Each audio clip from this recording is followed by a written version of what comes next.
మన ప్రజాస్వామ్య మీడియా అంటే యూట్యూబ్ ఛానల్ ద్వారాగా ప్రజల్లో ఒక అవగాహన, ప్రభుత్వాలు ఏ తీరుగా పరిపాలిస్తున్నాయి, దానికి ముందు వీళ్ళు వచ్చే వరకు ఏ మాట చెప్పారు, వచ్చిన తర్వాత ఏ మాట చెప్పారు, అబద్ధాలు ఆడే ప్రభుత్వాలు నడపాలా అంటే ప్రజలను పాలించే పరిస్థితి లేదా అని ఈ ఎంతటి మీద ఒక అవగాహన తీసుకురావడమే మన ఒక లక్ష్యం.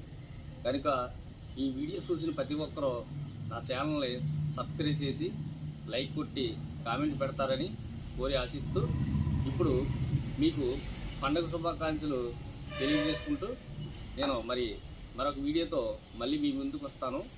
కాకపోతే ఇవన్నీ పెట్టి జనానికి అవగాహన, ప్రజలకి ఒక అవగాహన తీసుకురావడానికి ప్రజల పట్ల వీళ్ళు ఎంత తీరిగా వ్యవహరిస్తున్నారో ఇదిగో నేను ఏదో చూశాను. సంక్రాంతి ఆంధ్రప్రదేశ్ అదేది గుడ్ న్యూస్ అంట, అంటే ప్రతి అకౌంట్కి 2,50,000 క్యాష్ వేసేయడమేనంట. ఏంటి 6 సరుకులు పోయినాయి, ఇప్పుడు 2,50,000 పోయినాయి. ఇలా ఏదో మాట చెప్పుకుంటాం, ప్రజలు మభ్య పెట్టుకుంటూ ఎదరికి వెళ్ళిపోతున్నాం. కానీ పేదవాడిని పట్టించుకోవడం అన్నది ఎట్టి పరిస్థితులు ఏ ప్రభుత్వానికి అయితే లేదు. ఈ పేదవాడిని ఒక ముందుకు తీసుకెళ్ళాలని ఒక లక్ష్యంతోనే మనం ఈ ఛానల్ ఒకటే పెట్టడం జరిగింది. అలాగే ఈ ఛానల్ ఇంకా మరికొంత ఎదరికి తీసుకెళ్ళి బాగా హైలైట్ చేస్తారని ఆశిస్తూ ప్రేక్షకులందరికీ నేను నమస్కారాలు తెలియజేసుకుంటున్నాను.